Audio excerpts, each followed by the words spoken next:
بسم اللہ الرحمن الرحیم والصلاة والسلام علی رسولہ الکریم وعلی آلہ وصحبہ اجمعین، اما بعد۔ میرے محترم بھائیوں، بہنوں، بچوں، بچیوں، عزیزوں، جاننے والے، نہ جاننے والے، السلام علیکم ورحمۃ اللہ وبرکاتہ۔ کچھ دنوں سے میں قرآن سے اللہ کی پسندیدہ ہستیاں کون ہیں، کہ اللہ کس کو پسند کرتا ہے، ولی دوست کو کہتے ہیں۔ تو اللہ کا دوست کون ہے؟ وہ یہ کوئی وراثتی چیز نہیں ہے کہ ایک بڑے اولیاء اللہ تھے تو اب ان کا بیٹا بھی انہی جیسا ہوگا۔ ہمارے یہاں وراثت چلتی ہے کہ بڑے بزرگ کا بیٹا بھی بزرگ بن جاتا ہے، چاہے وہ کلین شیو ہو، وہ لوگ اس کے پاؤں چوم رہے ہوتے ہیں، جہالت ہے۔ تو آج میں تھوڑا سا سورہ بنی اسرائیل ہے، اس میں بھی سارے اخلاق بیان ہوئے۔ میرے بھائی بہنوں، ایمان لانے کے بعد انسان بنتا ہے، اور اس کے بعد اس کی قیمت، اس کا بڑا پن، اس کی وجاہت، اس کی شرافت وہ پیسوں سے نہیں ہوتی۔ پیسوں سے انسان مالدار تو ہو جاتا ہے، بڑا نہیں بنتا، بڑا نہیں بنتا۔ ہمارا علم غلط ہو گیا۔ بڑا بڑا بندہ جے بول دیا 3 ملین، یہ 200 مربع، یہ نوابہ فلانا ہے، نوابہ فلانا ہے۔ میرے بھائیو، یہ بالکل غلط علم ہے۔ بڑا وہ ہے جسے اللہ پسند کرے، بڑا وہ ہے جو میرے نبی کی زندگی کے پیچھے چلے، بڑا وہ ہے جس سے اللہ تعالیٰ راضی ہو جائے، باقی سب چھوٹے چھوٹے ہیں۔ تو آج ایک تیسری جگہ سے میں کچھ باتیں قرآن سے عرض کروں گا جن کا تعلق ہمارے ایمان سے بھی ہے، اخلاق سے بھی ہے۔ وہ ہے بسم اللہ الرحمن الرحیم، وَقَضَىٰ رَبُّكَ أَلَّا تَعْبُدُوا إِلَّا إِيَّاهُ بِالْوَالِدَيْنِ إِحْسَانًا إِمَّا يَبْلُغَنَّ عِندَكَ الْكِبَرَ أَحَدُهُمَا أَوْ كِلَاهُمَا فَلَا تَقُل لَّهُمَا أُفٍّ وَلَا تَنْهَرْهُمَا وَقُل لَّهُمَا قَوْلًا كَرِيمًا وَاخْفِضْ لَهُمَا جَنَاحَ الذُّلِّ مِنَ الرَّحْمَةِ وَقُل رَّبِّ ارْحَمْهُمَا كَمَا رَبَّيَانِي صَغِيرًا۔ یہ بہت بڑا مضمون ہے۔ اللہ نے قرآن بھر دیا والدین کے خدمت کے لیے، والدین کی اطاعت کے لیے، والدین کی ماننے کے لیے۔ پہلا جملہ ہے اور تیرے رب نے فیصلہ کیا، ایک مطلب۔ دوسرا، اور تیرے رب نے حکم کیا کہ بندگی صرف اللہ کی ہے، بندگی صرف اللہ کی ہے۔ عبد اسے کہتے ہیں جو ہر بات پہ سر جھکا دے، عبد اسے کہتے ہیں جو ہر بات پہ بچھ جائے، اس کو عبد کہتے ہیں۔ تو اللہ کہہ رہا ہے میرے بندو، میرا ایک فیصلہ ہے اور میرا ایک حکم ہے، میرے سوا نہ تمہارا ہاتھ کسی کے آگے پھیلے، نہ تمہاری گردن کسی کے آگے جھکے۔ ایک دوسرے سے مدد لینا، اس کو ایک دوسرے کی تعاونوں میں آ جاتا، تعاونوا علی البر والتقوی، ایک دوسرے کا ساتھ دو، ایک دوسرے کی مدد کرو۔ میرے نبی قرضہ اٹھاتے تھے۔ میرے نبی جب انتقال ہوا تو آپ کی زرہ 9 وسق پر، وسق 5 من کا ہوتا ہے، تو وہ جو کے بدلے آپ نے زرہ رکھوائی تھی کہ جب میں تمہیں ادا کروں گا زرہ لے لوں گا، اور آپ کا انتقال ہو گیا، آپ زرہ اپنی واپس نہیں لے سکے۔ وہ چیزیں جن کا تعلق صرف اللہ کی ذات سے ہے اور کوئی نہیں کر سکتا، اس میں صرف اللہ کے آگے ہاتھ پھیلا، جیسے ہم کہتے ہیں مدد، نصرت۔ اللہ کہتا میں ہوں، الا ان نصر اللہ قریب، سنو میری مدد تمہارے قریب ہے۔ تو اللہ تعبدوا الا ایاہ، بس ایک چھوٹا سا جملہ اللہ نے یہاں کیا، چونکہ یہاں اللہ نے والدین اور اخلاق بتانے تھے تو اپنے لیے صرف ایک جملہ بولا، باقی باتیں بھی اللہ کے لیے ہیں، لیکن اللہ نے میری بندگی، اس بندگی سے مراد 5 وقت کی نماز نہیں ہے، حج، روزہ، زکوٰۃ نہیں ہے اس کی مراد، یہ ساری باتیں داخل ہیں، اور اس کے ساتھ 24 گھنٹے کی زندگی اللہ کی مرضی پر گزارو، نفع آئے تو شکر ادا کرو، نقصان ہو تو صبر کرو، برداشت کرو، پھر بھی شکر ادا کرو، کہ میرا رب یہ کہہ رہا ہے کہ میں نے صرف اللہ سے تعلق جوڑنا ہے۔ اللہ کے نبی نے اپنے چچا زاد بھائی عبداللہ بن عباس سے فرمایا کہ یا غلام، اے نوجوان، اوصیک بکلمات فاحفظها، میں تمہیں چند باتوں کی وصیت کرتا ہوں، کیا؟ احفظ اللہ، احفظ اللہ یحفظک اللہ، یحفظک اللہ، اللہ کے اوامر کی حفاظت کر، اللہ تیری حفاظت کرے گا۔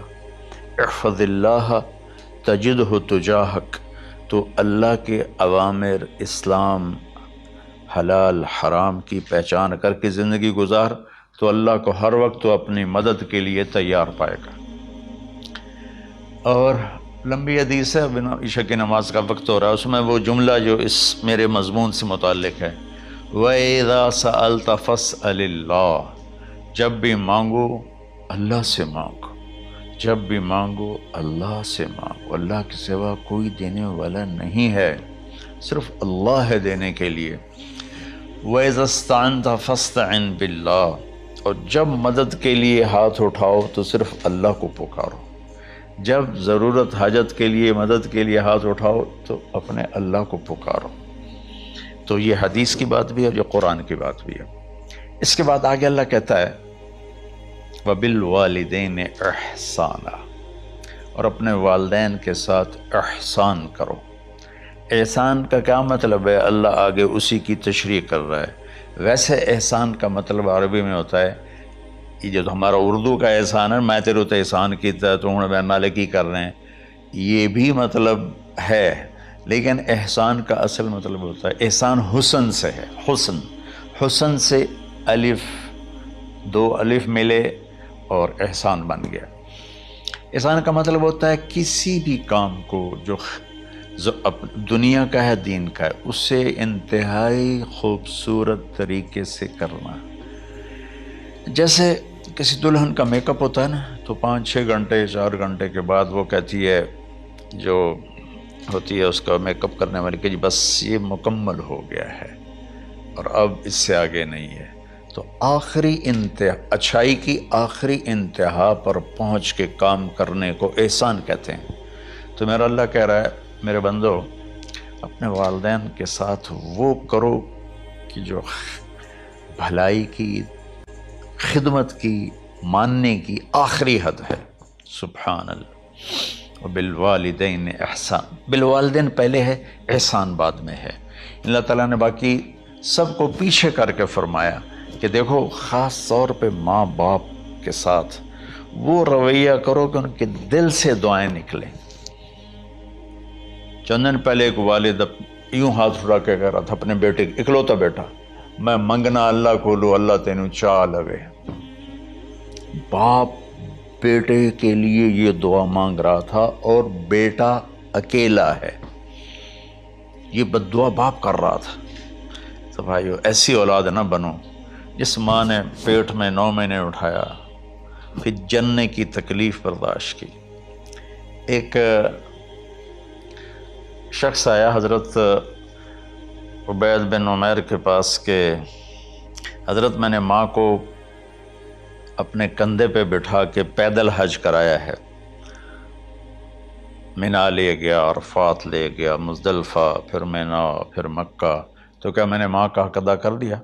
میں نے فرمایا ولا تلقۃ واحدہ، بیٹا ابھی ایک تلقہ کا حق بھی ادا نہیں ہو۔ تلقہ کسے کہتے ہیں؟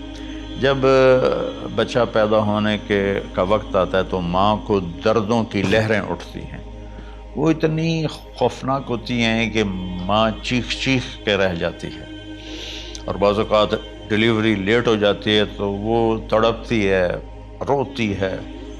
وہ جو لہریں ہیں نا پیٹ میں آتی ہیں جاتی ہیں، آتی ہیں جاتی ہیں، ایک لہر جو درد کی اٹھتی ہے اس کو کہتے ہیں طلقہ۔ میں قربان جاؤں، انہوں نے فرمایا بیٹا ابھی تیری ماں نے جو تجھے جنا تھا اس وقت جو تجھے درد، وہ تیری ماں نے درد کی لہریں برداشت کی تھیں، اس میں سے ایک لہر کا بھی حق ادا نہیں ہوا، یعنی کہ حق ادا ہو ہی نہیں سکتا۔ یہ مطلب کہ حق ادا ہو ہی نہیں سکتا، کہ بیٹا ابھی ایک کا بھی نہیں۔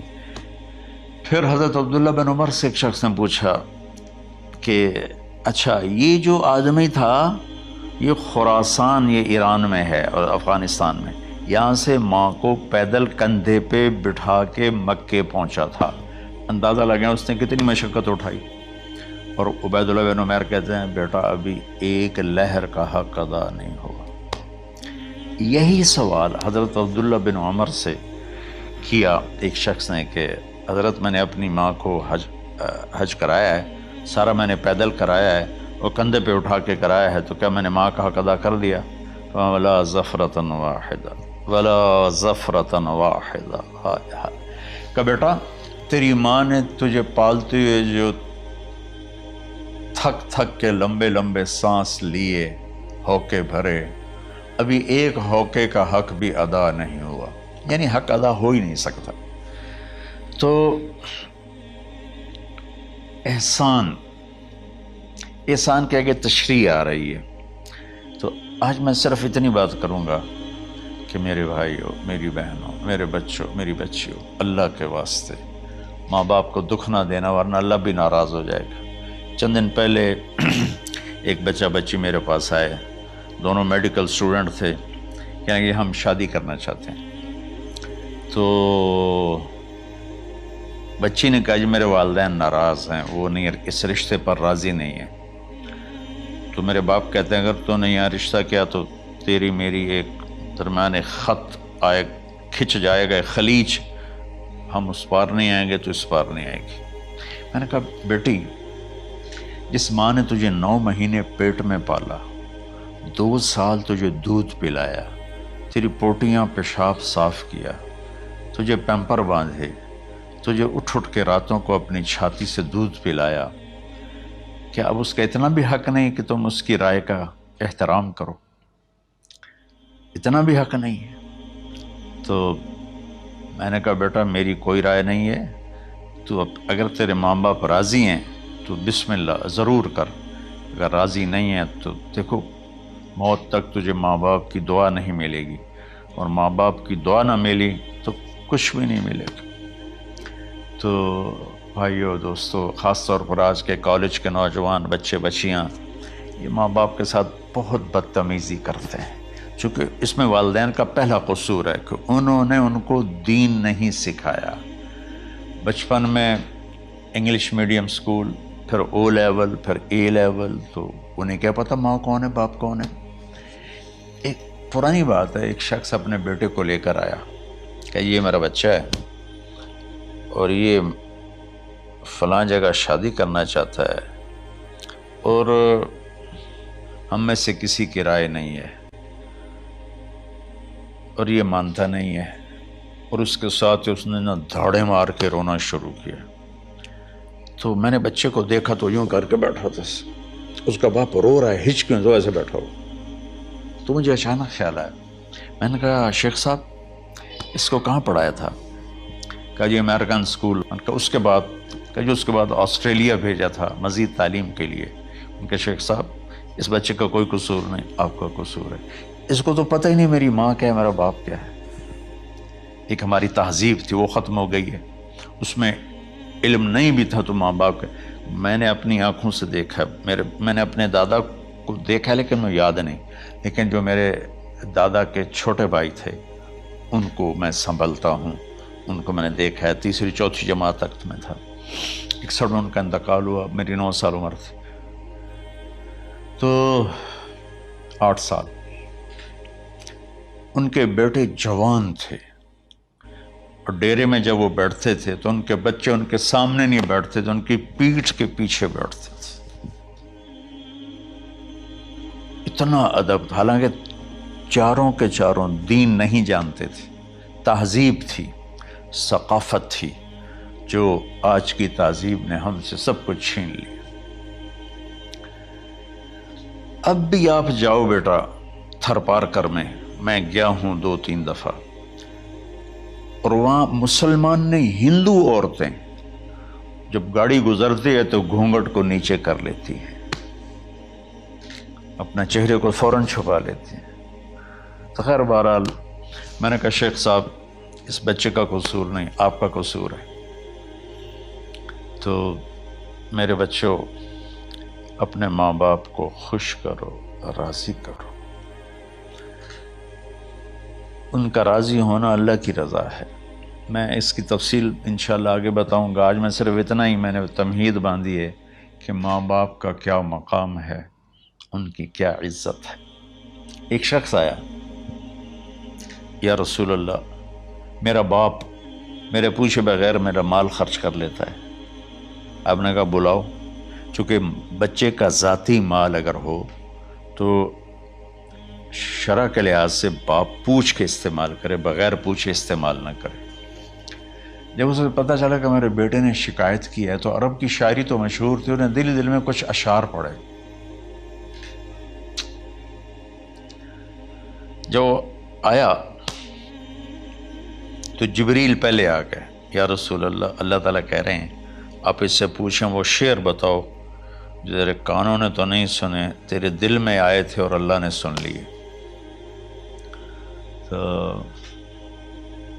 اللہ کے نبی نے فرمایا بھائی تیرا انشاءاللہ کیس سنتے ہیں، لیکن پہلے وہ شعر سناؤ جو تم نے تو نہیں کہے زبان سے پر اللہ نے سن لیے ہیں۔ تو پھر اس نے وہ اشعار پڑھے، اور اس کے آگے کیا ہوا یہ میں انشاءاللہ اگلے کلپ میں بتاؤں گا کہ باپ کا کیا مقام ہے، ماں کا کیا مقام ہے۔ السلام علیکم ورحمۃ اللہ۔